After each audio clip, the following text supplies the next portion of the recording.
Assalamualaikum warahmatullahi wabarakatuh.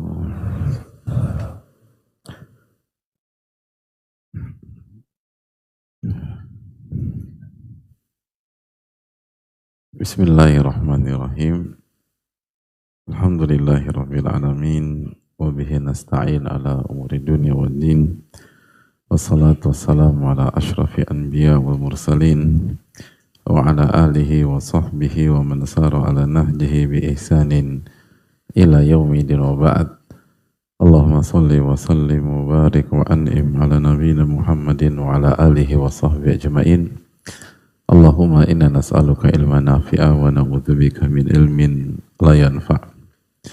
Allahumma 'allimna ma yanfa'una wa anfa'na bima 'allamtana ya rabbal alamin. Allahumma ansurna wal muslimin al madhlumin fi Filistin wa fi kulli makan.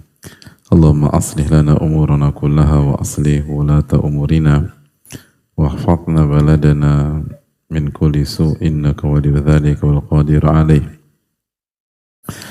Alhamdulillah, kita panjatkan puji dan syukur kita kepada Allah atas berbagai macam kenikmatan yang Allah berikan kepada kita, sebagaimana salawat dan salam semoga tercurah kepada Rasulullah SAW beserta para keluarga, para sahabat dan orang-orang yang istiqomah berjalan di bawah naungan sunnah beliau sampai hari kiamat kelak. Kita meminta kepada Allah ilmu nafi, dan semoga Allah melindungi kita dari ilmu yang tidak bermanfaat. Dan kita meminta agar Allah menolong kita, saudara-saudara kita, khusus yang terzolimi di Palestina dan di berbagai macam tempat. Dan semoga Allah Subhanahu wa Ta'ala memperbaiki urusan-urusan kita dan urusan pemimpin-pemimpin kita. Allah Maha berkuasa atas segala sesuatu, dan semoga Allah jaga bangsa kita dari segala keburukan. Amin ya rabbal alamin.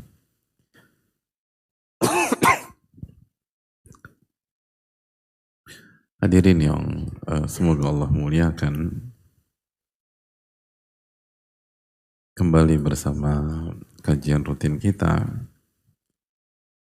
Pentingnya kita mengikuti jalannya para ulama,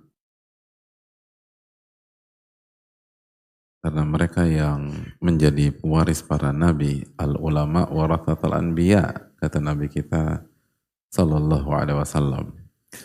Dan di antara metode mereka adalah al adab qabla al ilm, adab sebelum ilmu. Sebagaimana ucapan Umar bin Khattab radhiyallahu taala an, ta'addabu thumma ta'allamu, beradablah, belajarlah adab dan beradablah sebelum kalian atau baru kalian belajar. Jadi beradab lalu belajarlah kalian. Karena sekali lagi tujuan kita bukan hanya ilmu secara maklumat atau secara data, secara teori, tapi bagaimana menjadikan wawasan atau data dan maklumat tersebut benar-benar bermanfaat dalam kehidupan kita keseharian. Dan itu butuh syarat gitu loh, butuh mahar kalau bahasa kita. Karena nggak semua ilmu atau pengetahuan itu bisa dengan mudah memberikan manfaat kepada kita. Dan seringkali kita berikan contoh simpel bahwa 99,9% orang yang nggak sholat subuh di Jakarta itu tahu sholat subuh itu wajib. Jadi dia sudah punya ilmunya, tapi ilmunya nggak bermanfaat. 99,9% orang nggak sholat Jumat di Jabotabek itu tahu sholat Jumat itu wajib bagi laki-laki. Tapi dia tidak mengerjakan, padahal dia laki-laki dan tidak ada udzur syar'i pada hari tersebut. Itu menunjukkan bahwa sebatas tahu dan memahami itu tidak serta-merta menjadikan ilmu itu bermanfaat. Gitu. 99,9% orang yang ngantuk di kajian dan khutbah Jumat. Nah ini nih hadir. Loh, kok tahu itu loh? Tahu nggak kalau ngantuk di kajian atau di khutbah Jumat adalah perbuatan yang tidak terpuji? Coba jujur. Tahu gitu loh. Tapi susah. Gitu loh. Jadi hadirin Allah muliakan, itu kita rasakan sekali. 99,9% suami yang main tangan sama istrinya tahu, wah istri itu nggak boleh disakiti, tahu. Tapi lagi-lagi nggak mudah menjadikan ilmu maklumat menjadi ilmu yang bermanfaat. Itu susah. Itu butuh taufik dari Allah Subhanahu wa Ta'ala. Butuh kekuatan dari Allah Subhanahu wa Ta'ala. Dan Allah tidak akan berikan taufik itu sampai kita penuhi syarat-syaratnya. Dan di antara syarat-syaratnya adalah beradab, memuliakan ilmu, dan di antara bentuk memuliakan ilmu adalah beradab dalam ilmu. Makanya ini hal yang sangat penting. Sehingga itu bisa ditanggulangi. Dan contoh simpel, banyak banget pertanyaan dulu waktu pertama kali taubat dan hijrah itu kayaknya mudah tersentuh, mudah nangis, mudah bergetar hati. Tapi sekarang setelah beberapa tahun hijrah, kok kayaknya gersang gitu. Padahal kalau harus membandingkan ilmu dan wawasannya ketika dia pertama kali hijrah jauh lebih minim daripada ilmu dan wawasan dia setelah 5 tahun atau 6 tahun hijrah. Tapi justru sebaliknya, hati semakin keras dan susah untuk mentadaburi, susah untuk tersentuh. Padahal kita tahu kata Sufyan Ats-Tsauri mengatakan, jika ilmumu tidak bisa membuat engkau menangis karena Allah, ketahuilah ilmumu tidak bermanfaat. Allahu Akbar. Kalau ilmu Anda nggak membuat Anda nangis kepada Allah, tentu saja tidak setiap saat. Tapi ketika momen-momen nangis Anda nggak nangis, gitu.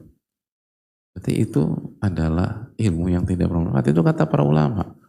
Nah kok bisa sekarang kita nggak melihat orang lain, tapi kita dulu waktu ilmu kita sangat dangkal, sangat cetek, bahkan dulu belum bisa baca Quran, itu gampang tersentuh. Sekarang baca Quran udah bagus, sudah fasih, lalu banyak belajar, banyak kajian, tapi kok justru hati ini kok tidak mudah tersentuh sebagaimana dulu mudah tersentuh. Dulu gampang nangis ketika sholat, sekarang susah. Nah ini hal yang merupakan kenyataan dan kita rasakan itu, hadirin. Ini bukan kata si A, bukan kata si B, bukan kata si C. Ini bukan sebuah kejadian di pulau tertentu atau kejadian di negara tertentu. Ini kita rasakan dalam kehidupan kita sehari-hari. Yang menunjukkan bahwa beda antara ilmu yang bermanfaat dengan ilmu yang sebatas maklumat.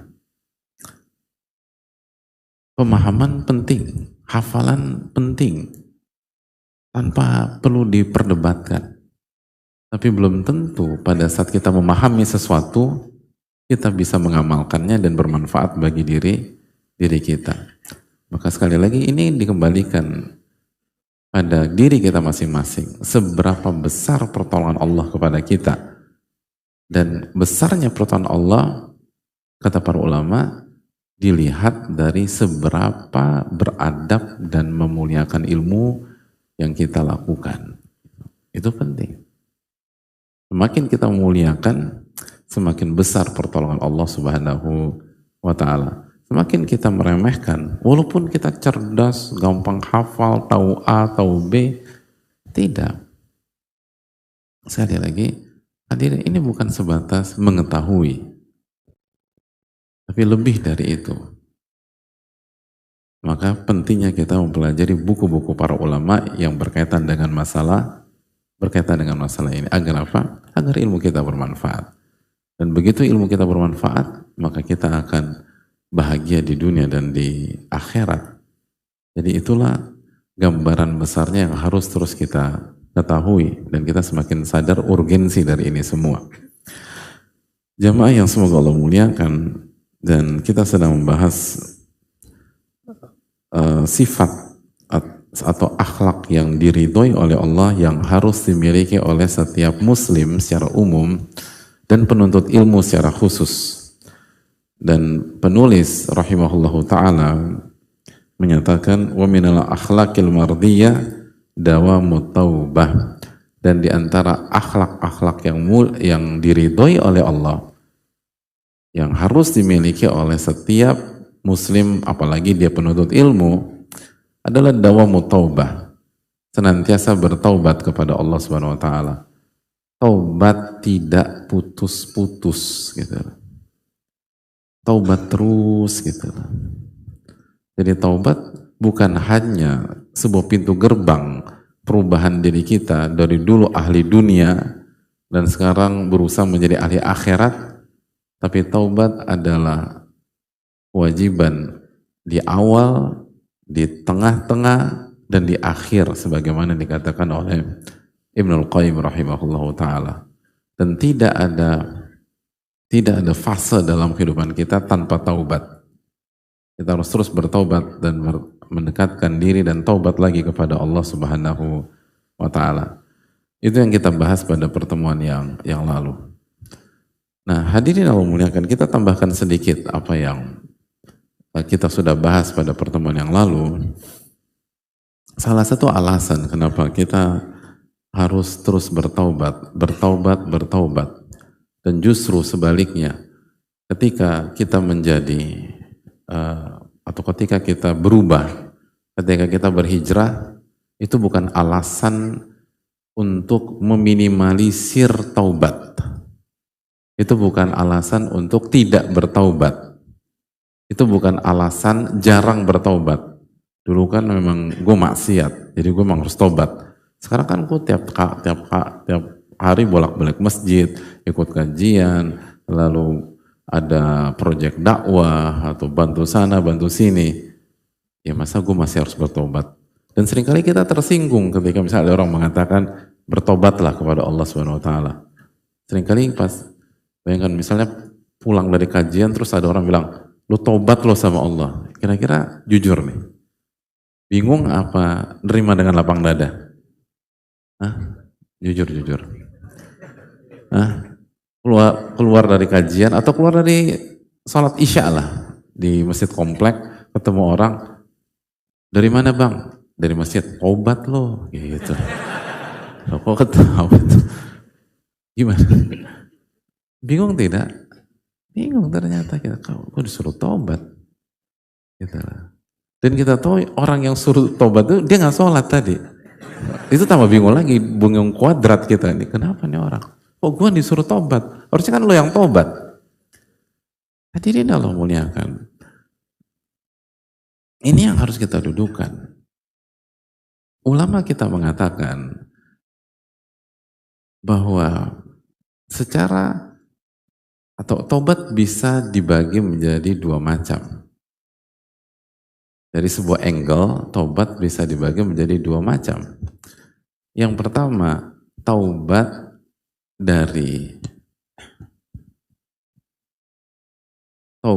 karena kita meninggalkan, taubat karena kita melakukan hal-hal yang haram atau yang Allah tidak ridhoi. Taubat dari hal sayyiat, kata para ulama. Sayyiat, hal-hal yang buruk. Jadi taubat dari mengerjakan hal-hal yang buruk. Maksiat, kemungkaran, kesyirikan, kebid'ahan, dan seterusnya, itu hal-hal yang buruk. Maka kita bertobat ketika kita melakukan hal tersebut. Itu bentuk yang pertama. Bentuk yang kedua, kata para ulama, taubat dari taksir atau kelalaian, kekurangan kita dalam performa dalam mengerjakan al-hasanat, hal-hal yang baik. hal-hal yang baik, ibadah, amal soleh. Jadi hadirin Allah muliakan, itu pun harus taubat dan istighfar. Jadi nggak serta-merta saat kita mengerjakan sebuah ibadah atau amal soleh, otomatis kita dapat 100. Nggak otomatis enggak. Karena lihat performa kita dulu. Tidak serta-merta ketika hadirin mengerjakan seluruh PR kimia lalu dikumpulkan, otomatis dapat nilai 100. Nilai tertinggi hadirin waktu ngerjain PR fisika atau kimia berapa? Tuh kan 6 gitu. Kerjain, nggak pernah dilupakan, dikerjain, tapi nggak pernah dapat nilai 10. Nanti 6, 5,5, 4,5 dikerjain, tapi nilainya buruk gitu loh. Kerjain. Kan begitu simpelnya. Nah, ketika kita mengerjakan, kita udah ngerjain nih, misalnya kita ngerjain PR fisika dan kimia dan nilainya 3, apakah kita tidak mengevaluasi diri? Lalu kita kembali ke guru fisika kita, kimia kita untuk minta diajarin, minta diarahkan dan seterusnya. Taubat itu ar-ruju ilallah, kembali kepada Allah Subhanahu wa taala. Oke, kita sholat, tapi sholat asar tadi nilainya berapa hadirin? Oke, kita ikut kajian, tapi performa kita selama kajian tuh nilainya berapa? Nabi SAW bersabda, qaidul ilma bil kitab, ikatlah ilmu itu dengan catatan. Selama kita kajian nyatet apa enggak? Hadirin, loh, ini pertanyaan serius ini loh. Nyatet apa enggak ini? Masya Allah. Dari satu masjid ini yang bilang nyatet 3 orang. Itulah. Berarti yang lain tidak mau pamer. Masya Allah. Loh, yang 3 pamer. Oh, yang 3 enggak. Yang 3 itu berusaha menjawab pertanyaan. Kan kita harus cari angle positif terus hadirin. Iya, janganlah. Udah kita capek lah negatif-negatif terus. Jadi hadirin Allah muliakan, itu poin. Kita oke, datang kajian tapi nggak nyatet, tapi ngantuk, tapi jawab inbox ada 17 pesan, dijawabin satu-satu, lalu ada yang nitip barang di ini dan seterusnya. Jadi hadirin Allah muliakan, oke kita kajian, tapi kalau di scoring, dinilai berapa nilai kajian kita? Kita sholat, gitu. Khusyuk apa enggak sholat kita? Fokus apa enggak sama Allah Subhanahu Wa Taala? Tadabbur enggak ayat-ayat yang dibaca? Kan sesimpel itu aja. Makanya tadi kita balik lagi. Jadi ketika kita pulang dari masjid, pulang dari kajian, terus ada orang bilang, tobat loh, jangan kaget. Itu orang ilmunya tinggi tuh hadirin. Loh iya, serius. Dijelaskan para ulama, bahwa mayoritas orang itu berpikir taubat itu hanya karena kita mengerjakan hal-hal yang buruk, as-sayyi'at ya tadi. Di jenis yang pertama. Adapun orang-orang khusus, orang-orang yang sudah berilmu, ilmunya dalam, dan orang-orang yang dekat dengan Allah Subhanahu wa taala di level yang tinggi, itulah orang-orang yang mengerti bahwa taubat itu ada 2. Bukan hanya karena kita mengerjakan sayyiat, tapi juga karena kita kurang baik dalam mengerjakan al-hasanat, hal-hal yang baik. Tidak perform ketika mengerjakan amal soleh. Kita kerjakan, tapi gimana keikhlasan kita? Bisa jadi pada saat kita sholat tadi, riak kita, pengen dipuji. Gitu. sholat maghrib jadi imam udah ada setelannya. Rakaat pertama baca Al-Falaq. Calon mertua masbuk hadirin. Al-Falaq itu bisa jadi Ali Imran hadirin. Betul. Bisa. Berubah. Kenapa? Ini ada belakang ini loh. Apalagi besok mau lamaran. Oh, berubah cerita. Nah ini kan perlu sholat maghrib, sholat. Jadi imam lagi. Ali Imran lagi. Gitu.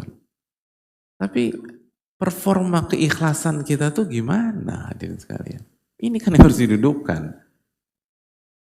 Makanya, oke kita udah hijrah. Terus kita ngaji segala macam. Tetap harus tobat hadirin sekalian. Karena performa kita kalau boleh jujur, banyak PR hadirin sekalian. Banyak kekurangan. Banyak catatan. Siapa di antara kita setiap beramal itu sampai anta'budallaha ka'annaka tara fa illam takun tara fa innahu yarak. Engkau beribadah kepada Allah kata Nabi SAW seakan-akan engkau melihat Allah, dan kalau engkau tidak sampai titik itu maka engkau beribadah dengan keyakinan Allah Maha melihatmu. Ini kali kita lupa bahwa Allah melihat kita ketika kita salat zuhur, ketika kita salat asar, ketika kita salat maghrib, ketika kita salat isya, ketika kita salat subuh. Bukankah, sekali lagi, catatan-catatan dalam performa tersebut butuh pertobatan kepada Allah. Itu tadi. Dan sekali lagi, itu yang membedakan orang yang punya ilmu yang dalam dan orang secara umum. Orang secara umum berpikir taubat itu hanya untuk sayyiat, untuk karena kita terjatuh ke dalam maksiat atau hal yang buruk. Banyak orang lupa bahwa pertobatan juga dibutuhkan ketika performa kita tidak bagus saat mengerjakan amal soleh dan ibadah-ibadah kepada Allah Subhanahu wa Ta'ala. Jadi kita jangan berpuas diri karena kita udah sholat, udah puasa, udah zikir, udah tutup aurat bagi wanita, udah ikut kajian, dan lain sebagainya. Kenapa demikian? Karena sekali lagi, kita punya PR besar. Apakah performa kita bagus atau justru tidak? Dan seringkali opsi kedua yang kita miliki dalam berbagai macam amalan, kecuali yang dirahmati oleh Allah, maka butuh istighfar dan taubat kepada Allah. Inilah hadirin Allah muliakan. Mengapa setiap sholat wajib setelah salam yang dibaca Rasulullah SAW apa? Astagfirullah. Istighfar 3 kali. Beristighfar kepada Allah Subhanahu wa Ta'ala. Itu hal penting. Karena sekali lagi, performa kita seringkali nggak bagus. Itu salah satu makna hadirin Allah muliakan. Walaupun ada makna yang lain, tapi kita lagi bahas makna ini. Makanya kata para ulama kita,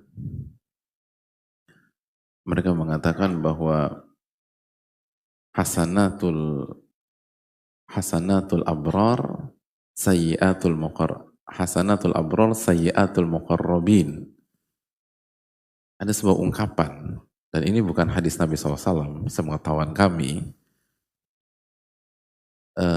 ada ungkapan, dan ungkapan ini ada angle positifnya, kata para ulama.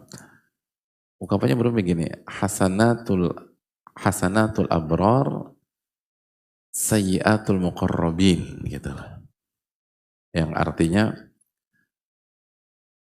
kebaikan orang-orang baik bisa jadi keburukan orang-orang yang spesial dekat sama Allah, gitu. Nah, sebagian ulama menjelaskan apa maksudnya kebaikan orang baik itu bisa jadi keburukan bagi orang-orang yang spesial dan dekat sama Allah. Sebagian ulama menjelaskan, sebagaimana dijelaskan Syekh Saleh, bahwa tadi banyak orang berpikir bahwa kesalahan dan catatan itu hanya ketika kita melakukan hal yang buruk, maksiat, hal yang mungkar. Tapi ketika mengerjakan kebaikan, banyak orang berpikir otomatis langsung baik gitu loh. Terlepas bagaimana performanya, terlepas bagaimana kualitasnya. Yang penting gue ngerjain. Tapi itu tidak berlaku bagi orang-orang spesial. Orang-orang yang kedekatannya dengan Allah di level selanjutnya. Di level yang berbeda. Bisa jadi sesuatu yang dianggap baik. Karena zohirnya baik, sholat atau kajian. Tapi bagi orang-orang spesial, enggak, itu belum baik. Kenapa? Karena enggak khusyuk. Kenapa? Karena kurang ikhlas. Kenapa? Karena selama kajian enggak fokus. Kenapa? Karena datang kajian tapi ngobrol. Kenapa? Datang kajian tapi pada saat kajian tidak membuat kita ingat sama Allah Subhanahu wa taala. Sedangkan di antara makna ilmu adalah zikir. Fas'alu ala zikri in kuntum la ta'lamun, bertanya kepada ahli ilmu jika kalian tidak mengetahui. Mungkin kajian, tapi bagi orang-orang yang spesial, enggak, ini kajian hari ini bagi saya nggak oke. Kenapa? Kok iman saya nggak naik ya? Padahal sekali lagi dulu para sahabat kalau ikut kajian imannya naik. Ta'alau nu'min sa'atan. Mari sejenak kita tingkatkan iman kita. Jadi karena mereka bisa mengaudit diri, bisa mengevaluasi diri dan tahu persis bahwa tidak cukup hanya mengerjakan amal soleh, tapi juga harus mengerjakan amal soleh dengan kualitas yang bagus. Jadi bukan asal ngerjain, bukan asal melakukan, bukan sebatas sholat menggugurkan kewajiban karena rukun dan syaratnya secara zahir dilakukan. Enggak. Bagaimana dengan pentadaburannya? Inna sholata tanha anil fahsya wal munkar. Sesungguhnya sholat mencegah perbuatan keji dan mungkar. Orang-orang spesial tuh mikir, kenapa gue ngelakuin kemungkaran hari ini? Kan gue sholat subuh tadi. Kan aku sholat zuhur. Sedangkan sholat zuhur dan sholat subuh, sholat asar, sholat maghrib, sholat isya, Allah firmankan, inna sholata tanha anil fahsya wal munkar. Tapi kenapa ketika aku ngadepin istri tadi terpancing, lalu ngebentak, lalu mengucapkan kata-kata yang tidak pantas kita berikan kepada istri kita, dan itu kita sepakati kemungkaran. Mungkin pada saat kita ribut sama istri, kita ngotot, tapi begitu jeda, begitu selesai, iya sih, gue juga salah. Kenapa ya? Gue terpancing. Kenapa ya? Mengungkapkan kata-kata di atas. Bukankah tadi ribut besarnya setelah sholat asar? Dan Allah berfirman, inna sholata tanha anil fahsya wal munkar. Jadi ketika sebagian pihak merasa sebatas mengerjakan sholat asar sudah cukup, orang-orang berkualitas tidak berpikir demikian. Orang berkualitas mengingat, ini sholat mencegah perbuatan keji dan mungkar. Kenapa saya melakukan kemungkaran setelah sholat? Berarti ada masalah dengan sholat saya. Itu yang dijelaskan para ulama. Makanya kita butuh bertobat, dan terus bertobat. Itu poin hadirin. Kita tuh seringkali terpukau dengan bahwa kita sebatas melakukan sebuah kebaikan. Padahal kualitasnya belum tentu. Padahal PR-nya masih banyak. Dan justru indikator-indikator yang ada menunjukkan bahwa amalan yang kita lakukan kok lebih cocok bermasalahnya dibanding diterimanya sama Allah Subhanahu wa ta'ala. Kan itu poin. Itu hal yang perlu kita camkan.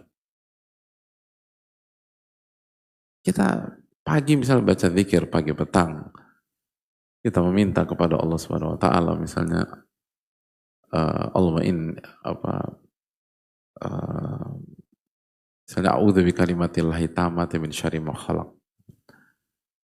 atau bismillahirrahmanirrahim la yadurru ma'asmi syai'un fil ardi wa fis samawati dan seterusnya, atau kita meminta ya hayyu qayyum bi rahmatika astaghits aslih li sya'ni kullahu wa la takilni ila nafsi tarfata ain. Udah minta tuh.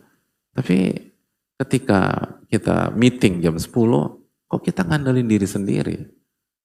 Ketika kita ketemu sama atau ngadapin masalah ba'da zuhur, kok kita ngandelin diri sendiri? Padahal kita udah minta, ya hayyu ya qayyum bi rahmatika astaghits aslih li sya'ni kullahu la takilni ila nafsi tarfata ain. Jangan tinggalkan aku sekejap mata dan perbaiki segala urusanku. Kok ini urusan ruwet dan kita ngandelin diri sendiri? Padahal Allah Subhanahu wa taala menjanjikan ud'uni astajib lakum, minta kepadaku aku akan kabulkan, kecuali jika syarat-syarat pengabulannya tidak kita lakukan. Berarti ada syarat-syarat pengabulan yang saya nggak kerjakan. Walaupun kita baca zikir pagi petang komplit. Kan itu poinnya hadirin sekalian. Jadi jangan cepat berpuas diri.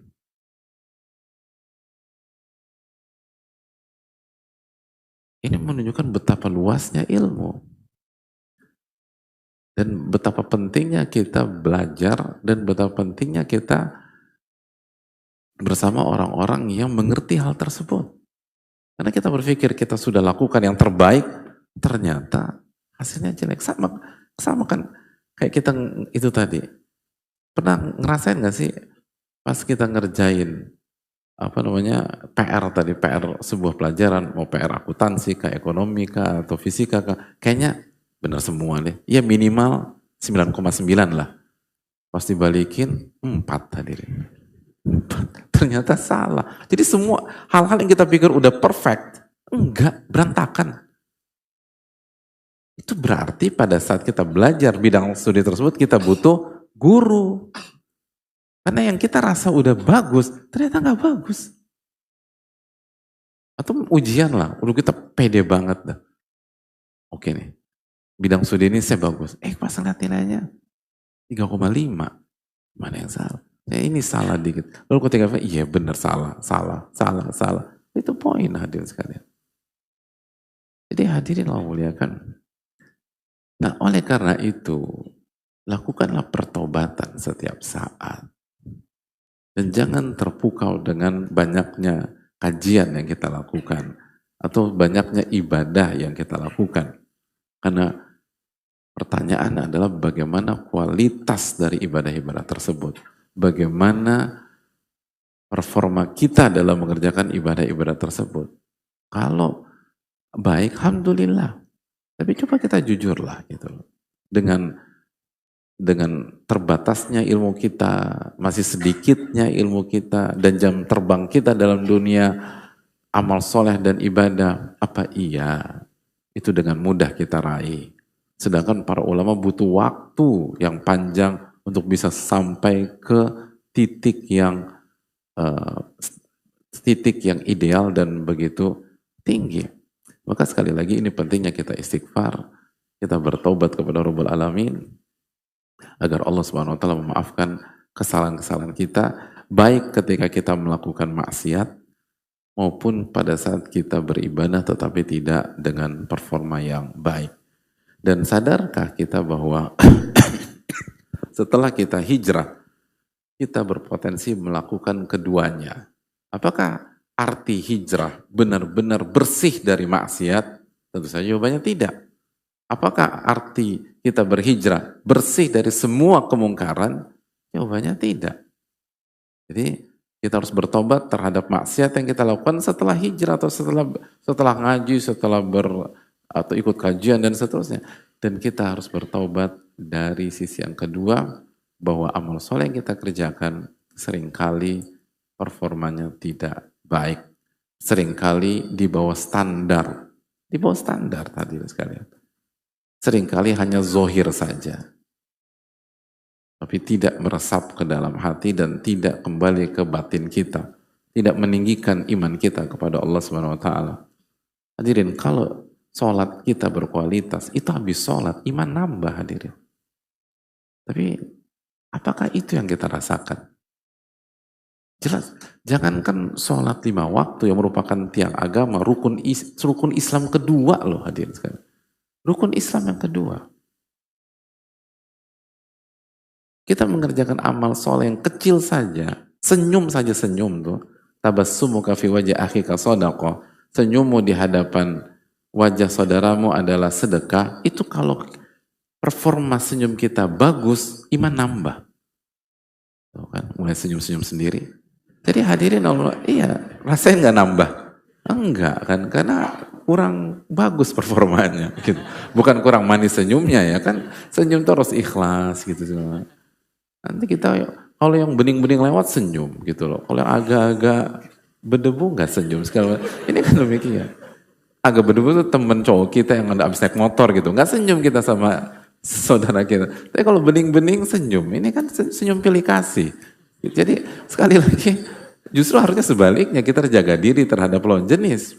Dan kita menebar senyum kepada sesama jenis yang sesuai dengan standar normal dan seterusnya. Jadi intinya, kenapa setelah senyum iman kita nggak nambah? Ya ada masalah dengan performa senyum kita.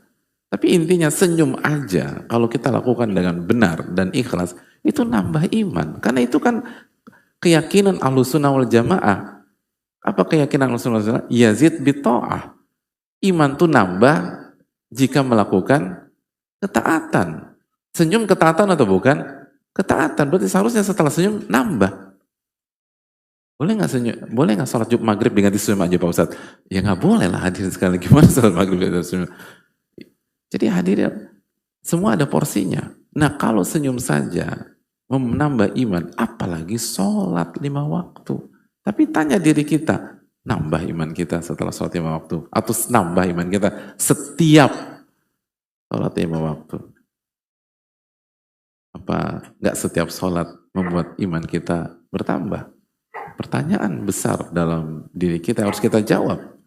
Nah kalau itu kita rasakan, merasa masih nggak butuh bertobat kepada Allah, masih merasa nggak semua baik-baik saja, masih merasa nggak ada yang perlu dikhawatirkan pada diri kita, maka itu muktarun, itu tertipu dengan kondisi, tertipu.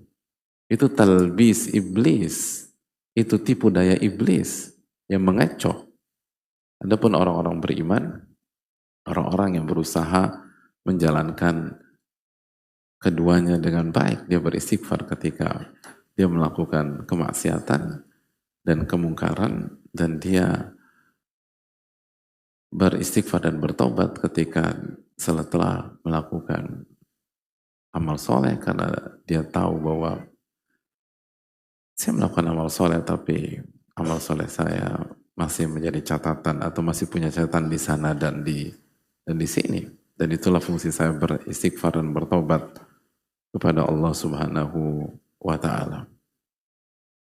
Jadi hadirin Allah muliakan, ini yang perlu kita tanamkan bersama-sama dan kita evaluasi terus diri kita. Makanya bayangkan ada sampai setelah mengerjakan ibadah yang sangat fenomenal, ibadah haji di musim yang sangat luar biasa, di musim yang begitu indah. Di sana ada semua instrumen pengagungan kepada Allah, ada sholat, ada zikir, ada wukuf. Bayangkan wukuf, sebaik-baik doa, doa pada wukuf di Arafah. Setelah melakukan itu, apa kata Allah Subhanahu wa taala dalam surat Al-Baqarah 199? Tsumma afidhu min haitsu afadhan nas wastaghfirullah. Lalu bergeraklah bersama dengan arus manusia bergerak, wastaghfirullah, dan beristighfarlah kepada Allah. Allahu Akbar. Padahal habis ngapain kita? Habis wukuf hadirin. Wukuf. Wukuf yang merupakan rukun yang paling luar biasa di ibadah haji. Amalan yang sangat spektakuler wukuf. Orang yang sudah pernah haji tahu betapa indahnya wukuf. Betapa kuatnya atmosfer ibadah pada saat wukuf di Arafah. Dan semoga yang belum pernah segera dimudahkan oleh Allah Subhanahu wa taala untuk mengerjakan ibadah haji karena wukuf luar biasa. Speechless. Kalau bicara wukuf nggak bisa kita ungkapkan dengan kata. Itu atmosfer penghambaan yang begitu luar biasa. Walaupun demikian, dan semua diset sama Allah Subhanahu wa taala. Itu atmosfer penghambaan zohiron dan batin, secara zohir dan batin. Secara zohir dan batin, semua pakai pakaian ihram. Secara zohir, benar-benar simbol kerendahan kepada Rabbul Alamin. Lalu berdoa, bukan 5, 10, 15 menit. Berdoa dari ba'da zuhur sampai maghrib. Minta ampun kepada Allah. Lalu minta kebaikan di dunia dan di akhirat. Berdoa, merendah kepada Rabbul Alamin.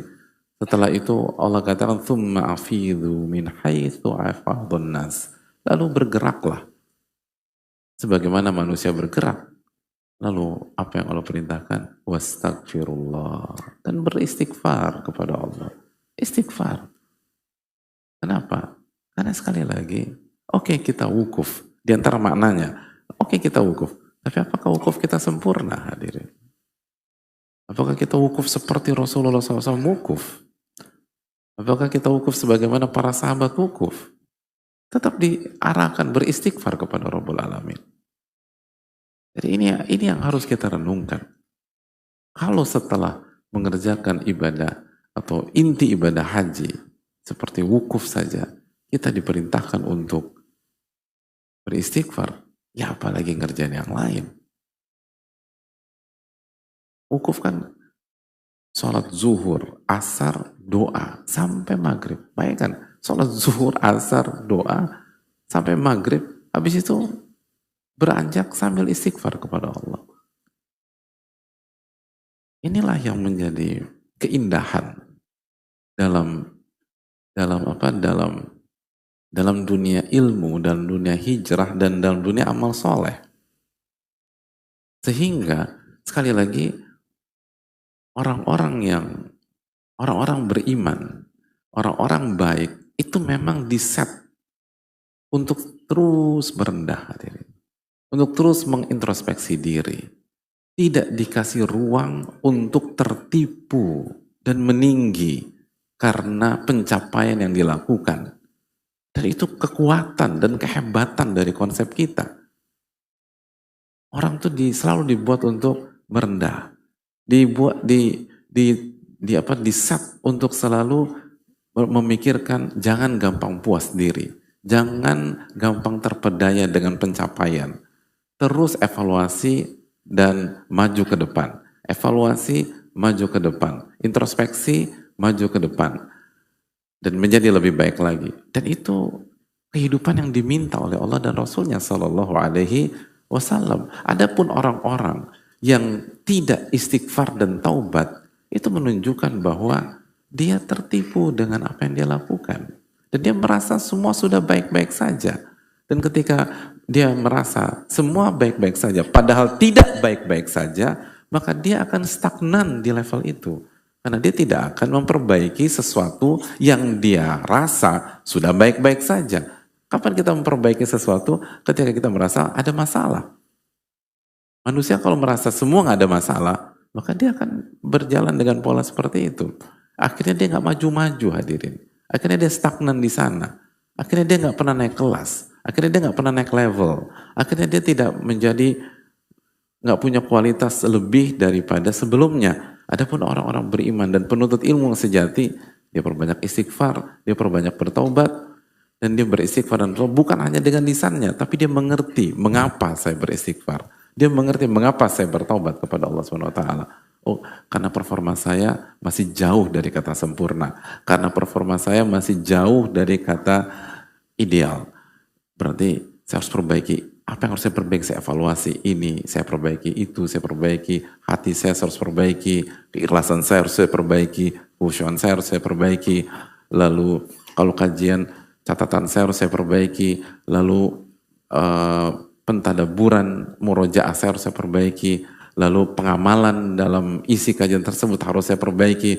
Kalau itu menjadi mentalitas bagi kita, bayangkan 1 tahun saja kita punya pola seperti ini, tahun depan kita beda, beda, dan kualitas kuat, dan kita akan terus menjadi, kita itu real lifelong learner, kita akan jadi pembelajar sejati, karena kita selalu dan selalu istighfar, taubat, istighfar, taubat, istighfar, taubat, nggak ada celah untuk menyombongkan diri, nggak ada kesempatan untuk ujub, pintu tuh selalu kita tutup, kita tutup, kita tutup.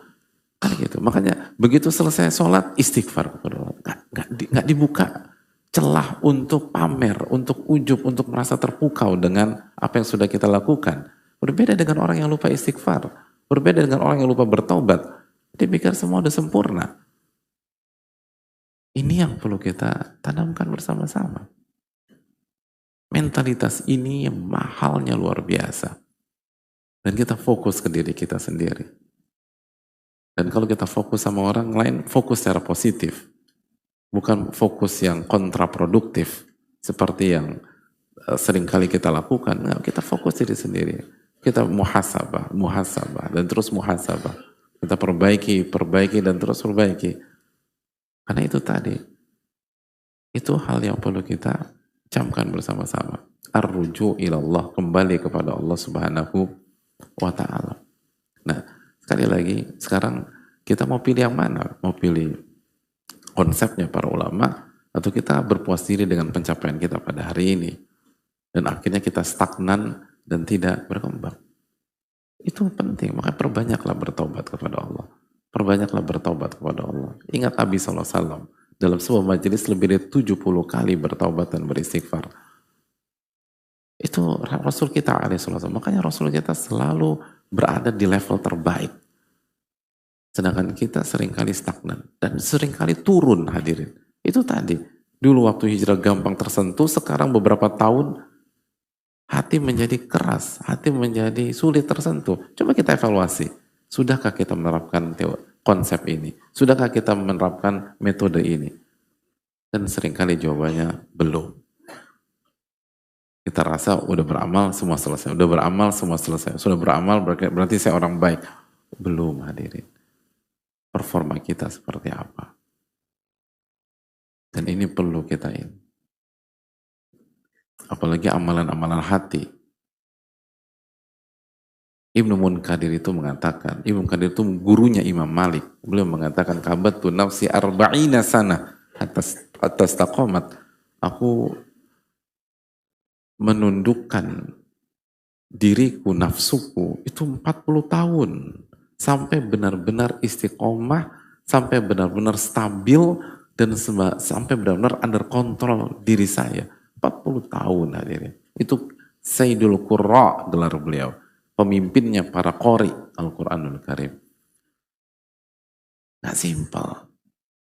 Tidak simpel. Sufyan Ats-Tsauri mengatakan, ma'alastu syai'an asyadda alayya min niyati. Aku nggak pernah mengobati sebuah masalah dan penyakit yang lebih berat daripada mengobati niatku. Itu Sufyan Ats-Tsauri rahimahullah ta'ala, nama besar dalam dunia ilmu, mengatakan demikian. Mungkinkah Sufyan Ats-Tsauri mengatakan, aku nggak pernah mengobati sesuatu yang lebih sulit daripada niat, lalu kita mengatakan, aku santai-santai saja. Bukan santai-santai, itu tadi. Bahwa sesuatu yang kita pikir baik-baik saja, ternyata banyak catatan. Dan itu kita tidak tahu karena minimnya ilmu kita, atau kurangnya kita muhasabah, atau kita tidak memakai konsep pertobatan yang sebagaimana dijelaskan oleh para ulama. Dan akhirnya stagnan.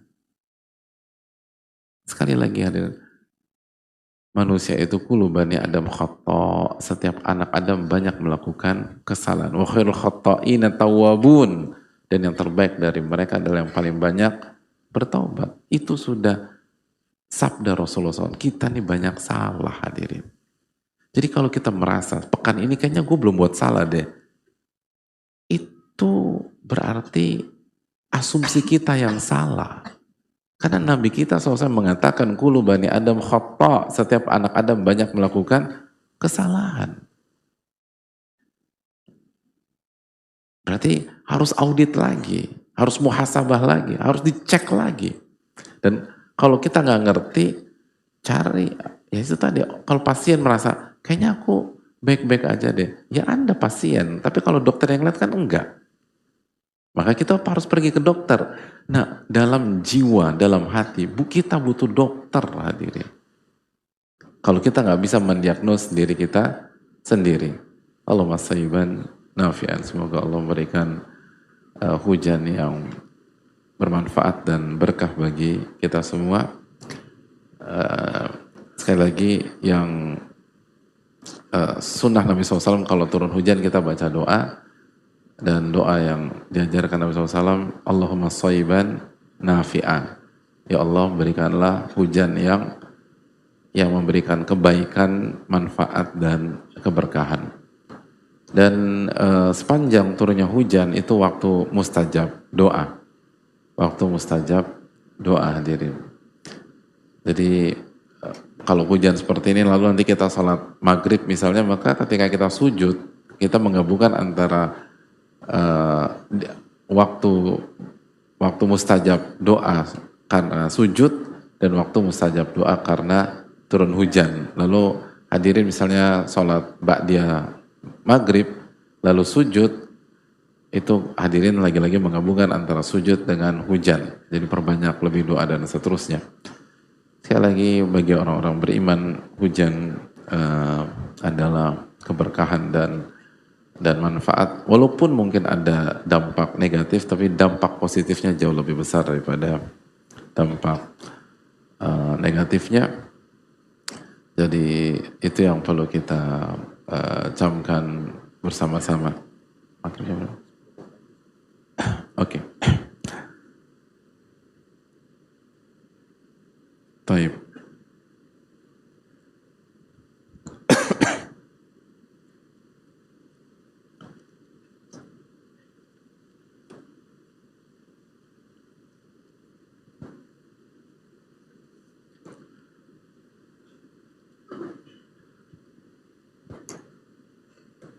Kita lanjutkan sejenak sampai menjelang adzan maghrib.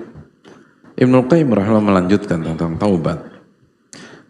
At-taubatu hiya ruju'ul 'abdi ila Allah wa mufaraqatuhu li siratil maghdubi 'alaihim wad-dallin.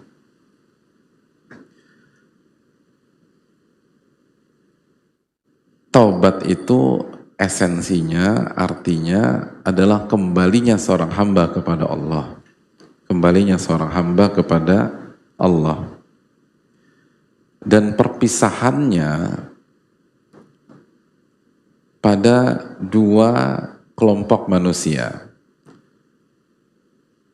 Yang pertama al-maghdubi alaihim dan yang kedua ad-dallin. Al-maghdubi alaihim yang dimurkai, yaitu orang yang punya ilmu tapi tidak mengamalkan. Wad-dallin gak punya ilmu atau pengamalan tanpa ilmu, akhirnya tersesat.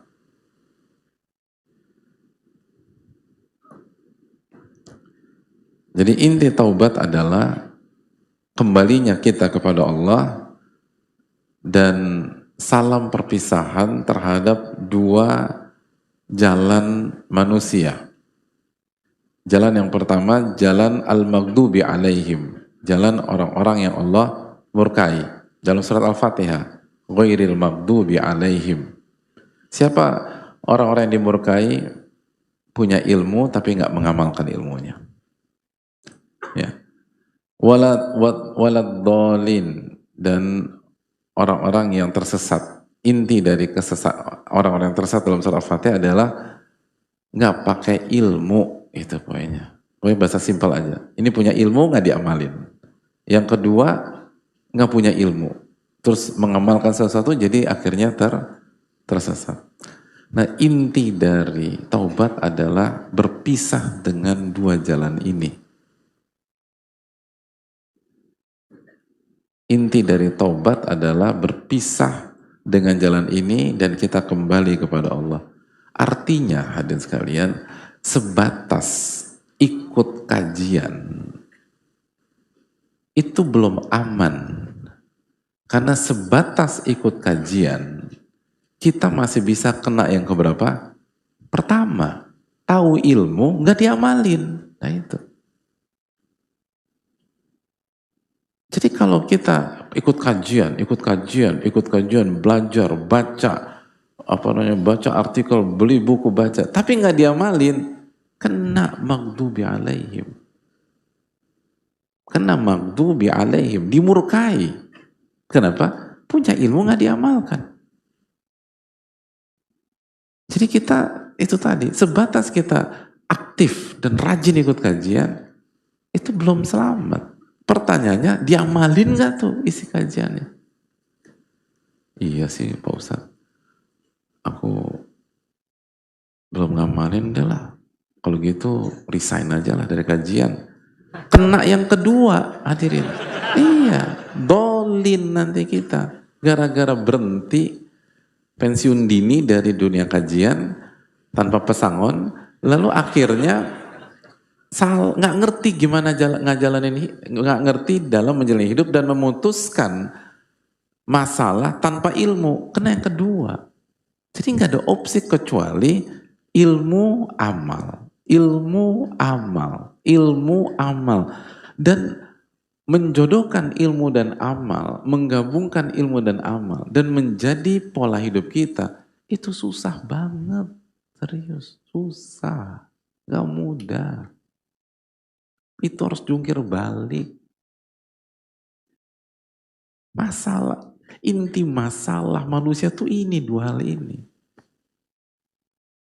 Satu, gak punya ilmu, lalu ngerjain A tanpa ilmu, mutusin B tanpa ilmu, lalu memecahkan masalah tanpa ilmu, nanti pakai pemikirannya sendiri, lalu pakai pengalaman yang belum tentu tepat, nggak pakai kitab suci, nggak pakai Al-Quranul Karim dan Sunnah Rasulullah SAW, nggak pakai wahyu. Atau yang kedua punya ilmu nggak diamalin.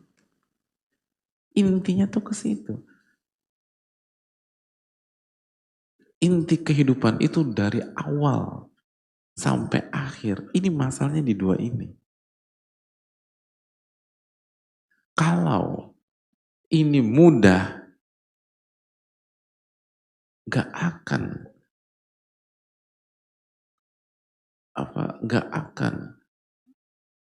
pertempuran antara hak dan batil itu sepanjang peradaban manusia seperti saat ini. Makanya kan kata Al-Hasan Al-Basri, kalau Anda ingin tahu inti dari kitab-kitab suci terdahulu, baca Al-Quranul Karim. Al-Quran isinya adalah intisari dari semua kitab-kitab suci terdahulu. Dan kalau Anda ingin tahu inti dari Al-Quran, maka bacalah Al-Fatihah. Dan dalam Al-Fatihah, Allah berfirman, ghairil maghdubi alaihim walad dolin. Jadi, al-maghdubi alaihim walad dolin itu adalah inti masalah dari dulu. Bukan hanya dari zaman Rasulullah SAW, tapi dari dulu. Itu inti masalahnya.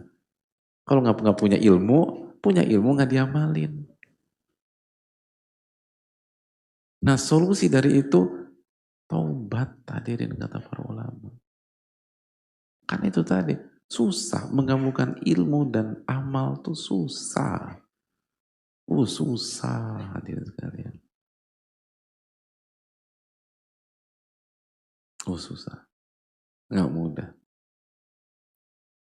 Tidak mudah. Apalagi berkaitan dengan amalan-amalan hati.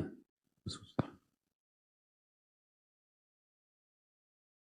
Berat. Hadirin belajar bab memaafkan kesalahan orang. Pas kajian insya Allah bisa manggut-manggut. Tapi kalau diterapkan sama orang yang menipu hadirin sekalian, 500 juta, dan belum dibalikin sampai sekarang, bisa nggak tetap tabassumu kafi wajah akhir sodakoh, senyummu di hadapan wajah saudaramu, sedekah di hadapan dia. Oh susah itu hadirin, 500 juta nggak dibalikin. Dan kita harus bayar uang gedung anak-anak, uang sekolah. Oh itu susah. Oh nggak mudah. 2 bulan yang lalu istri kita harus operasi, nggak jadi operasi gara-gara uang kita dibawa kabur dia. Oh, susah tuh hadirin. Jadi hadirin, walaupun sekali lagi ada yang pengamalannya wajib, ada yang pengamalannya sunnah ya. Tapi kita nggak lagi bicara itu. Tapi jelas memaafkan atau mengamalkan ilmu itu susah hadirin. Susah. Nggak mudah. Sangat nggak mudah. Jadi itu yang perlu kita camkan. Makanya tingkat kesulitan ini itu tidak akan keluar dari kehidupan kita. Dan pasti kita akan terjatuh sana, terjatuh sini, kurang di sana, kurang di sini, dan solusinya adalah taubat kepada Allah Subhanahu wa taala. Insyaallah kita akan lanjutkan ba'da salat. Wassalamualaikum warahmatullahi wabarakatuh. Assalamualaikum warahmatullahi wabarakatuh.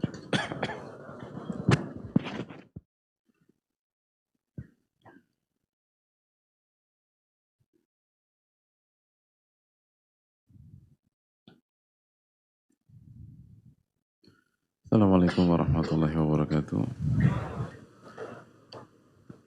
Bismillahirrahmanirrahim. Alhamdulillah wassalatu wassalamu ala Rasulillah ba'd. Allahumma inna nas'aluka ilman nafi'an wa na'udzubika min ilmin la yanfa'. Hadirin sekalian, kita buka sesi interaktif. Semoga Allah memberikan taufik kepada kita untuk bisa mendapatkan ilmu nafi'. Amin ya rabbal alamin.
Assalamualaikum Ustaz. Waalaikumsalam warahmatullahi wabarakatuh.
Assalamualaikum warahmatullahi wabarakatuh. Semoga Allah senantiasa menjaga Ustaz, kaum muslimin, dan semoga Allah mempermudah para ulama untuk masuk ke dalam surga. Amin ya rabbal alamin. Wa iyyakum. Semoga Allah memberikan kebaikan kepada penanya dan kita semua. Izin bertanya Ustadz, saya memiliki anak dan istri, terkadang saya hanya memiliki lauk satu buah tempe. Tempe itu buah atau potong hadir? Tapi nggak penting. Ya ini satu buah tempe. Buah tempe. Satu potong tempe mungkin ya. Karena kami antara saya dan istri saling menghormati, maka satu tempe itu tidak ada yang makan. Ustadz, apa yang sebaiknya saya lakukan sebagai seorang suami? Jazakallahu khairan Ustadz. Jadi ada satu potong tempe di hadapan suami istri, karena suami dan istri saling menghormati, akhirnya nggak ada yang makan. Jadi tempenya basi atau eh, sebagai suami apa sebaiknya yang saya lakukan? Perintahkan istri untuk makan. Itu dong. Saya perintahkan sebagai suami, kamu harus makan satu buah tempe ini. Itu. Iya perintah. Karena apa? Eh, apa? Salah satu prinsip pemimpin kan itu tadi, yang paling harus pertama kali yang berkorban dalam konteks ini. Jadi kalau istri nggak mau makan, mubazir lah. Wala tubadzir tabdziro, jangan, nggak boleh mubazir kita. Karena kalau satu makanan terbuang basi dan seterusnya, maka kita akan dihisap di hari kiamat. Jadi biar nggak mubazir, kita sebagai suami perintahkan istri untuk makan sehingga tidak mubazir dan tidak terbuang. Itu. Allah taala alam bisawab. Dan ini masya Allah kalau suami istri kayak gini nih, saling menghormati. Tapi orang Indonesia tuh suka gitu ya. Kan selalu masalah orang Indonesia itu di lauk terakhir. Gitu. Ya nggak sih, kita ngerasa gitu nggak sih? Jadi kalau udah sampai lauk terakhir itu tuh satu meja makan nggak ada yang berani sentuh. Itu kenapa sih hadirin? Itu kultur kita tuh gitu ya. Sampai ada yang berani ambil, tersangka deh. Tapi orang Indonesia tuh begitu, masya Allah. Ada ininya sih unik ya. Orang Indonesia tuh punya punya dinamika dengan potongan terakhir. Makanya kalau masih ada 2 potong, segera ambil potongan yang kedua dari terakhir.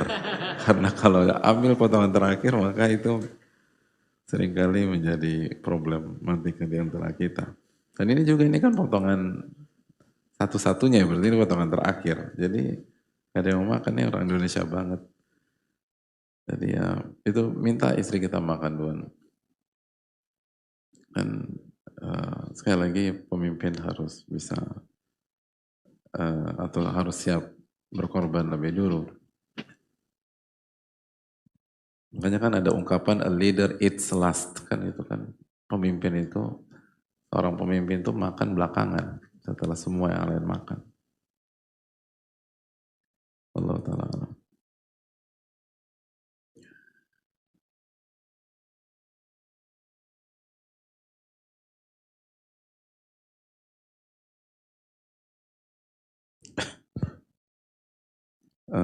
Assalamualaikum warahmatullahi wabarakatuh. Ustaz, waalaikumsalam warahmatullahi wabarakatuh.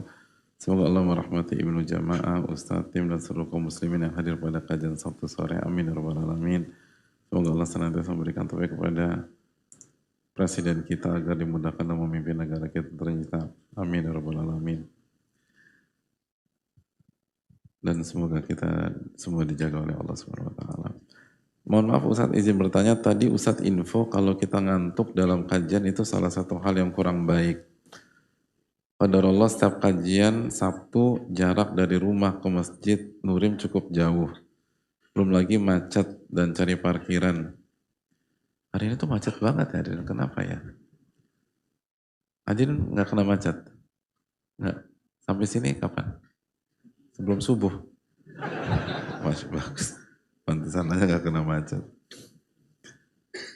Dan perjalanan dari parkiran luar hingga ke lantai 7 sambil gendong anak itu cukup melelahkan Ustadz. Dan hasilnya kadang suka ngantuk sendiri ketika kajian berlangsung. Jadi hasilnya tuh ngantuk.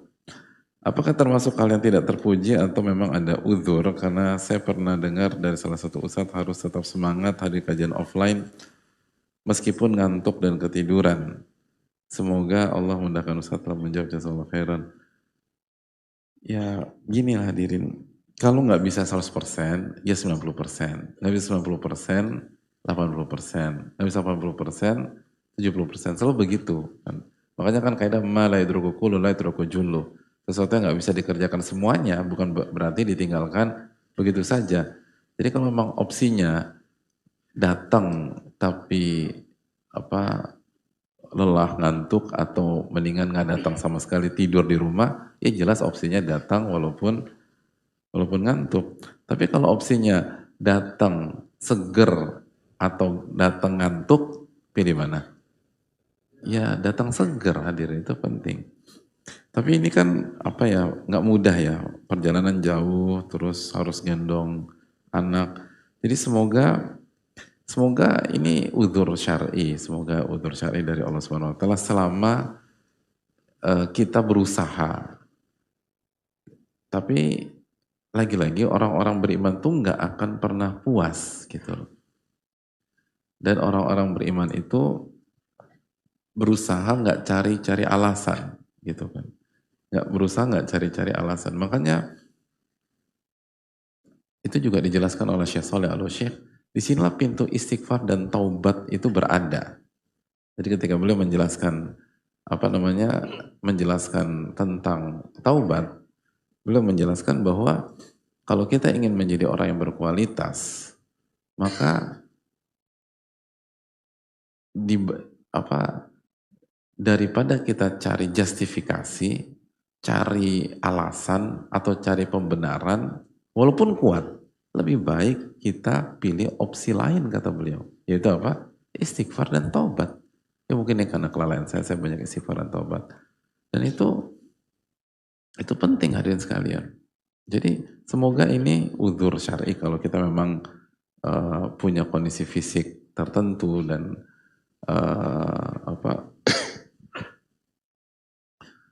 uh, apa namanya uh, punya punya apa punya punya uh, punya uh, kondisi yang nggak sama dengan yang lain. Namun di sisi lain kita sebagai orang beriman harus terus berupaya meningkatkan performa dan tidak puas dengan sebuah kondisi yang belum ideal dalam hidup. Dan di antara yang kita lakukan itu tadi, coba perbanyak istighfar dan taubat. Coba perbanyak istighfar dan taubat. Makanya Allah berfirman dalam surat Hud ayat 52, wa ya qaumi istaghfiru rabbakum thumma tubu ilaih. Wahai kaumku, istighfarlah kepada Rabb kalian dan bertobatlah kepada Allah Subhanahu wa taala. Apa yang terjadi? Yursilis samaa'a 'alaikum midrara. Maka Allah akan memberikan kalian hujan. Terus apa? Wa yazidukum quwwatan ila quwwatikum. Allah akan tambah kekuatan kalian. Wa la tatawallaw mujrimin, dan jangan kalian berpaling sebagai orang-orang yang pendosa. Jadi dari ayat ini, Hud ayat 52, Allah berfirman, dari firman Allah Hud 52, ulama menjelaskan bahwa salah satu keutamaan beristighfar dan taubat menambah kekuatan. Menambah kekuatan. Menambah kekuatan. Jadi kalau kita punya kendala dalam masa kekuatan, perbanyak istighfar dan taubat. Memperbanyak istighfar dan taubat itu nambah kekuatan. Di antara ulama tafsir mengatakan makna menambah kekuatan di sini bil mal wal walad, kekuatan secara finansial. Jadi istighfar dan taubat itu kunci rizki, hadir. Kunci rizki. Di antara dalilnya adalah ayat ini dengan keterangan sebagian para ulama, dan anak juga itu kekuatan. Jadi hadirin Allah muliakan, coba artinya tetap datang ke kajian offline, lalu benahi gitu loh. Dan yang dibenahi itu jangan hanya teknis aja. Sebelum teknis, benahi jiwa dan hati kita. Dengan cara apa? Banyak istighfar, banyak taubat. Lalu wasta'inu bisabri wassalah, minta pertolongan dengan sholat dan sabar gitu loh. Lalu habis itu baru bicara persiapan teknis gitu loh. Artinya kalau mau kajian gitu, misal paginya jangan terlalu capek, kalau bisa ya. Kondisi kita beda-beda ya, tapi ini apa namanya secara umum upayakan ada waktu istirahat, kondisi jangan terlalu capek, terus makanan bagus dan seterusnya. Itu penting.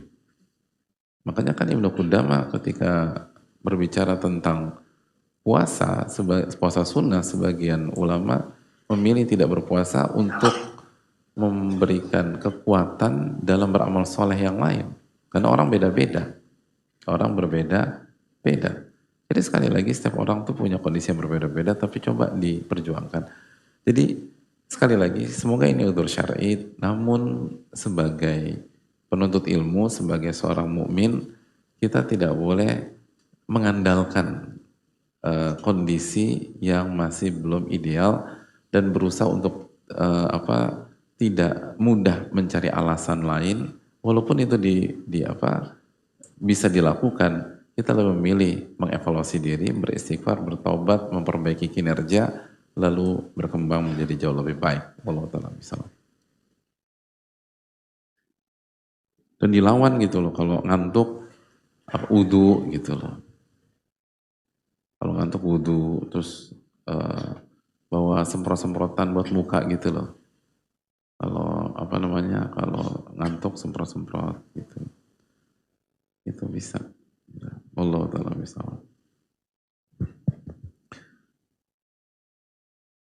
Atau berdiri sebagian daurah atau sebagian majelis ulama, sebagaimana di daurahnya Syekh Saleh, itu kalau ada yang ngantuk berdiri gitu. Jadi ikutin kajiannya sambil berdiri, itu salah satu upaya teknis yang dilakukan. Karena waktu itu daurahnya cukup panjang, dari pada subuh sampai jam berapa ya? Jam 9 sampai jam 10 pagi kurang lebih. Dari pada subuh itu kan waktu-waktunya Bismillahirrahmanirrahim ahya tuh. Pada subuh bayangin, kantuk kita.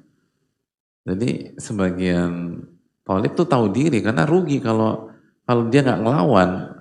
Oh rugi, orang datang dari mana-mana hadirin. Orang datang dari mana-mana, dari Mesir datang, dari Filipina datang, dari segala macam datang. Orang datang dari mana-mana ke daurah tersebut. Jadi kalau udah datang capek-capek, ngantuk, rugi kita. Maka semua orang berjuang. Gimana caranya nggak ngantuk? Nah itu penting tuh. Penting punya perasaan rugi kalau ngantuk, rugi kalau ngobrol, rugi kalau nggak fokus. Dan nggak perlu nunggu orang, mereka berusaha inisiatif gitu loh. Ada berdiri sendiri gitu loh, baca. Kan diliatin, ya kan kita nggak cari atau nggak ini penglihatan manusia, berdiri aja.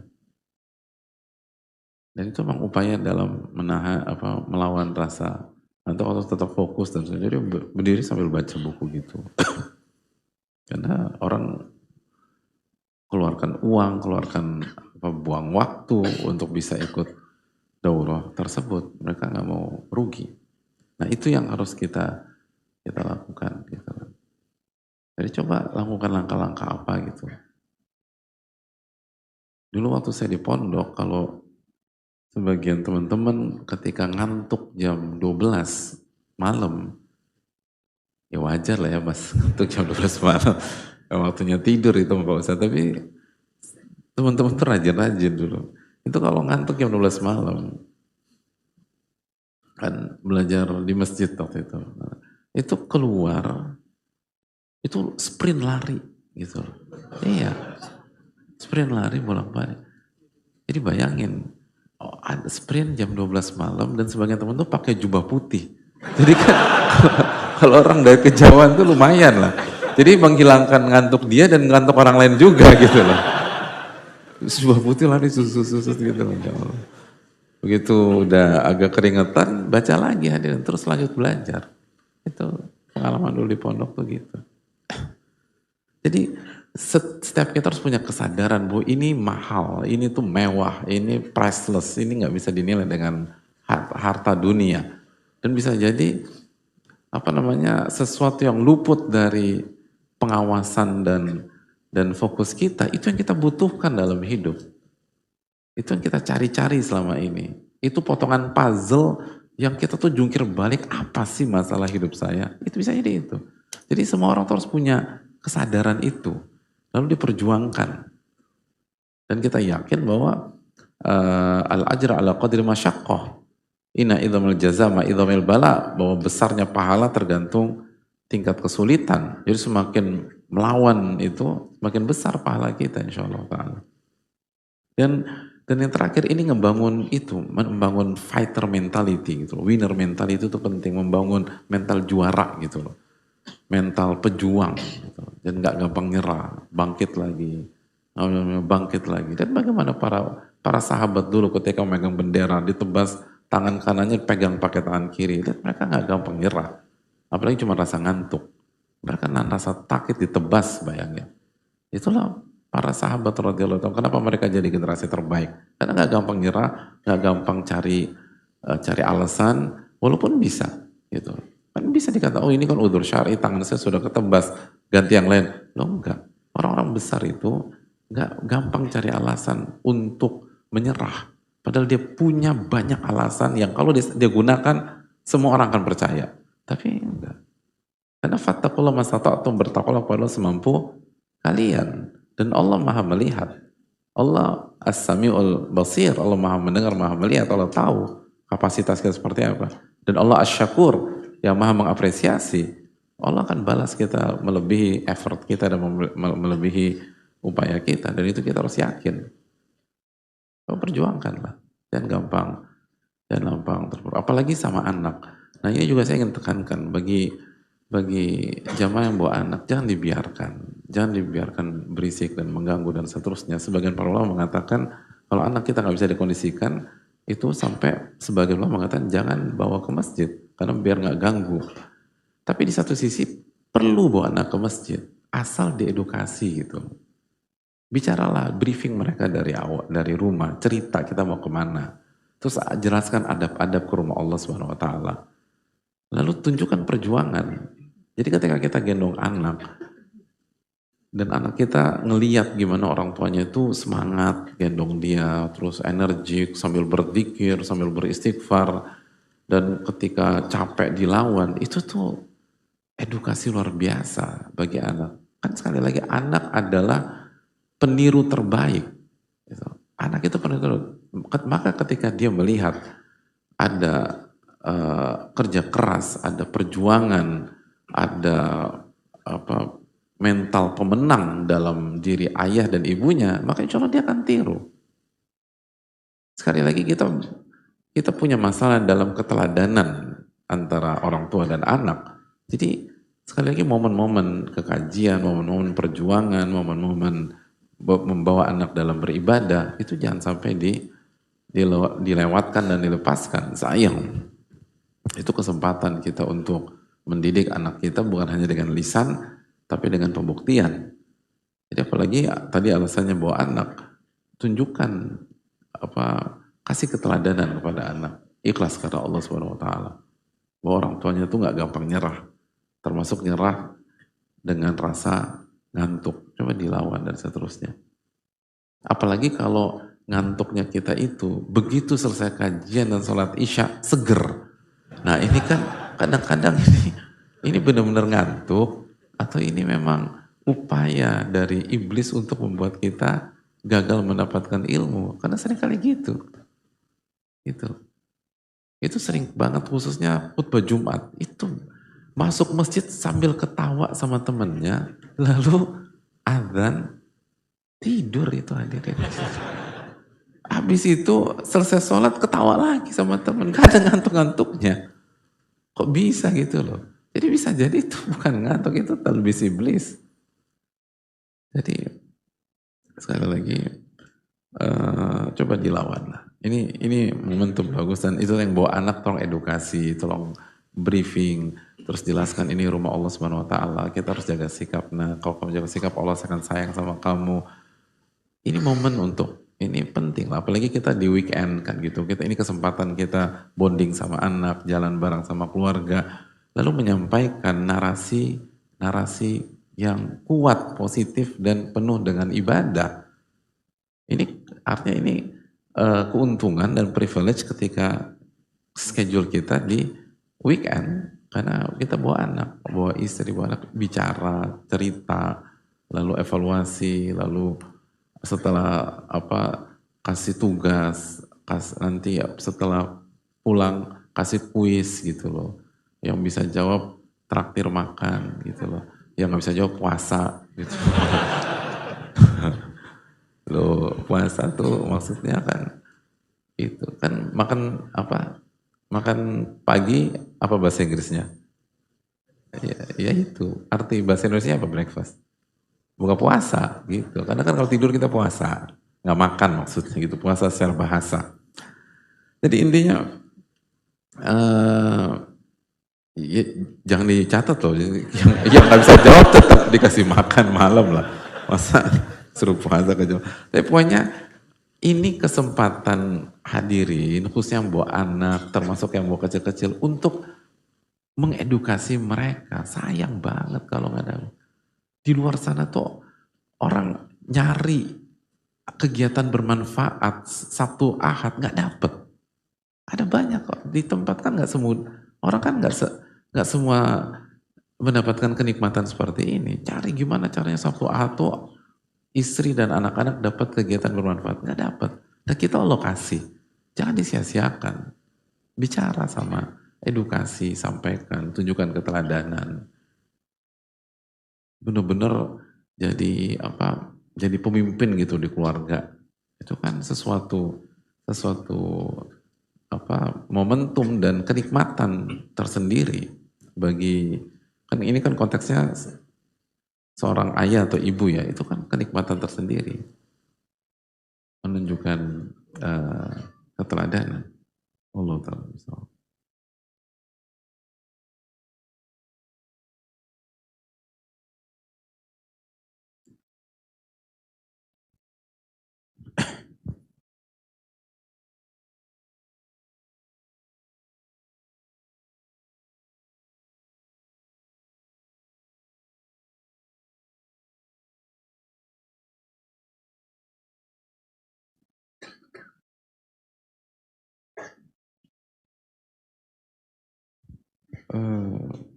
Assalamualaikum warahmatullahi wabarakatuh. Semoga Allah tetap menjaga usaha kaum muslimin ini dalam kehidupan dunia dan akhirat. Amin ya rabbal alamin. Afwan saya izin bertanya silakan dan semoga Allah merahmati ulama-ulama kita Ibnu Jam'ah dan yang lain. Amin ya rabbal alamin. Tahun 2024 telah pergi dan 2025 sudah menanti. Sementara hidup sampai saat ini hanya terus begini. Bagus ya. Ini ahli sastra Indonesia kayaknya. Belum ada ekspektasi yang berhasil diraih. Apakah diraih? Belum, harusnya I lagi ya hadirnya. Belum ada ekspektasi yang berhasil diraih. Ya udah gak apa-apa deh. Apakah berdosa jika segala harapan di 2024 belum tercapai, sementara 2025 akan segera dimulai? Ini kita udah pekan kedua hadir. Beliau tinggal di mana ya? Jangan perbedaan waktu tuh 1,5 pekan. 2025 akan segera dimulai. Kan kita udah hampir 2 pekan ya 2025. Menarik loh ini. Saya penasaran dia tinggal di mana ini. Dan diri ini hampir jatuh dalam sikap lalai karena belum ada hasil yang terlihat dan menuai. Tuh bagus namanya. Bagus. Mohon nasihatnya bagi saya mungkin agak lebay. Itu kan?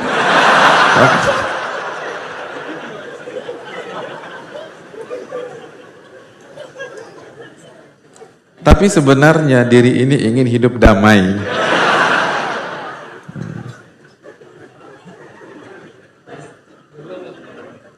Entah dari ekonomi yang sesuai atau dari agama yang tidak terbengkalai. Gitu.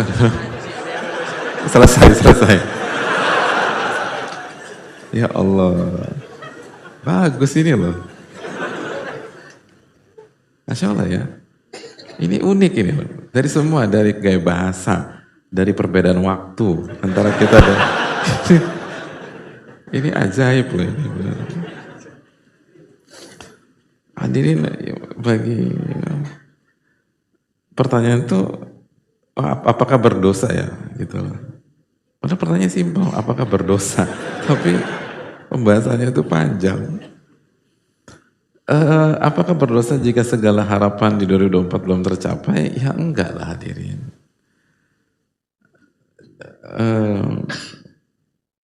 Yang pertama, parameter dosa itu bukan harapan terwujud atau tidak, tapi lebih pada proses. Apakah kita bertakwa dalam prosesnya atau tidak? Selama kita bertakwa dalam prosesnya, kalaupun tidak tercapai dalam kurun waktu kita hidup, nggak ada masalah. Baitul Maqdis itu dibuka bukan di zaman Rasulullah SAW. Apakah itu catatan bagi Nabi SAW? Jelas enggak. Karena beliau sudah menunaikan amanah. Dan Baitul Maqdis baru dibuka di zaman Umar bin Khattab radhiyallahu taala anhu. Jadi itu salah satu contoh. Itu salah satu contoh yang paling simpel dan mudah dimengerti. Jadi jangan sampai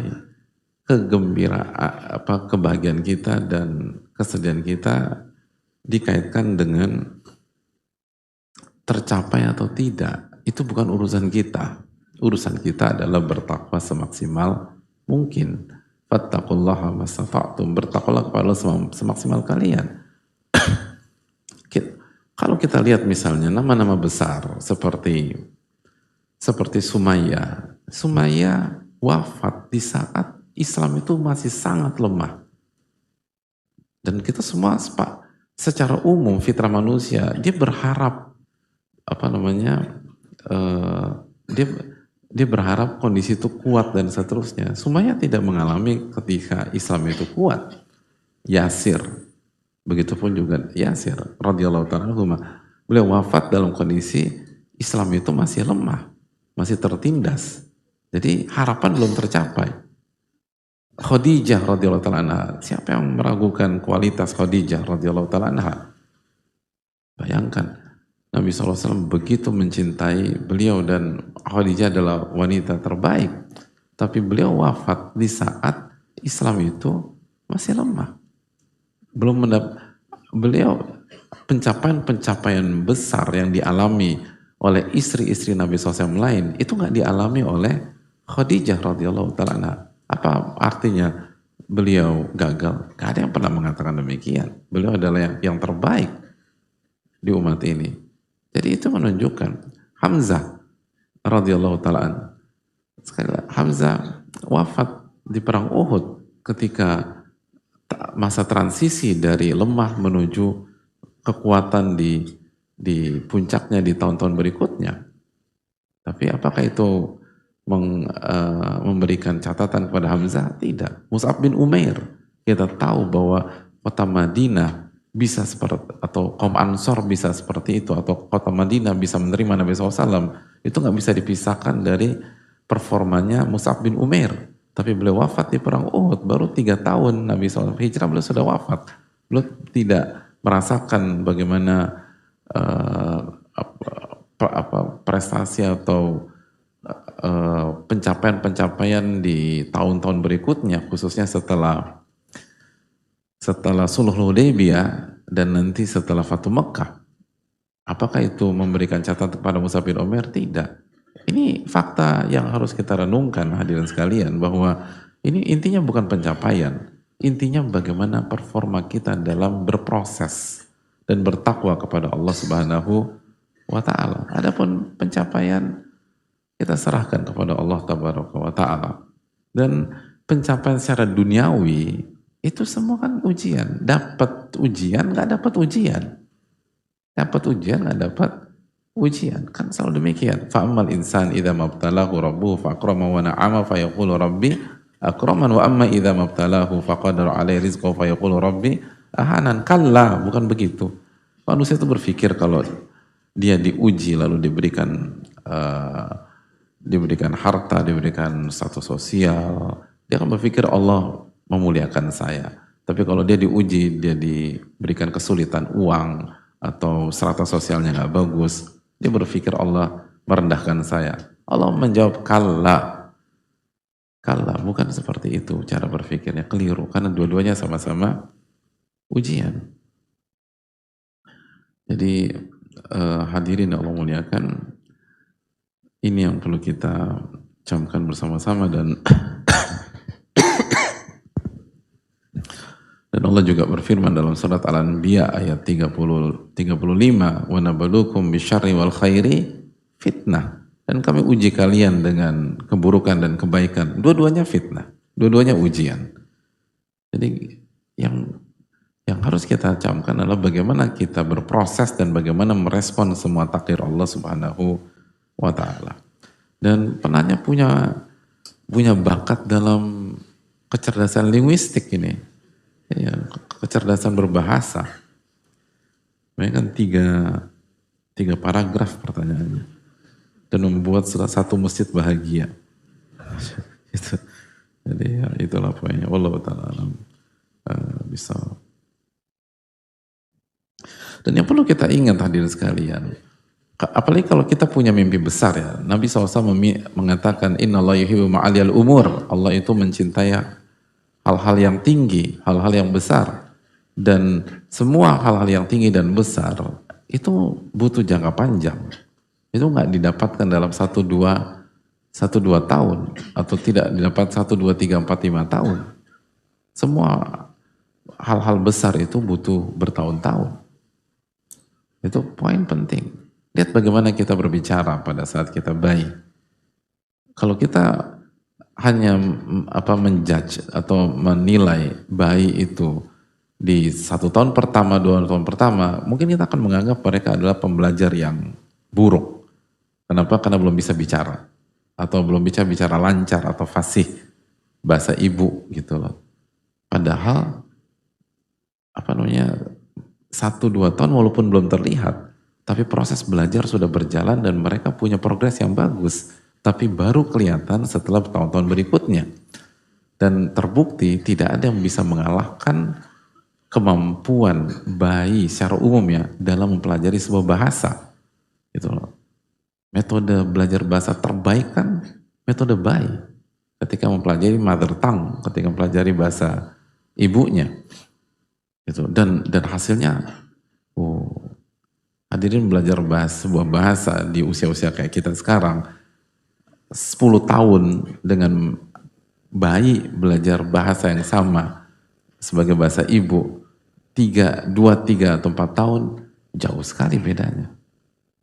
Kita masih dia lancarnya begitu luar biasa, fluency sangat lancar. Kenapa? Itu tadi. Tapi kalau kita vonis dia ketika di tahun pertama, tahun kedua, mungkin kita anggap semua bayi itu gagal dalam belajar bahasa. Itu menunjukkan bahwa hal-hal besar itu butuh waktu, hadirin. Maka sabar, ketakwaan, keimanan, ini dan sebagainya, itu butuh waktu. Makanya sebagian ahli hikmah mengatakan, seringkali yang menentukan Anda berhasil bukan siapa yang paling cepat, tapi justru siapa yang paling lama yang paling lama bertahan dan sabar. Itu poin. Yang menentukan kesuksesan saya bukan siapa yang paling cepat, seringkali, tapi siapa yang paling lama. Yang paling lama sabar dan bertahan. Nabi SAW bersabda, wa anna nasra ma'as sabri. Sesungguhnya kemenangan itu selalu bersama kesabaran. Dan arti kesabaran diantaranya ada gap, ada margin, ada gap waktu di antara harapan dengan perwujudan harapan tersebut. Karena kalau tidak ada gap waktu, untuk apa kita sabar? Adanya kesabaran secara tidak langsung memberikan pesan. Secara umum, ada gap waktu antara harapan dengan pencapaian. Wallahu ta'ala alam bisawab. Sudah masuk waktu Isya. Jazakallahu khairan. Makasih banyak khususnya pertanyaan ini yang menghibur kita.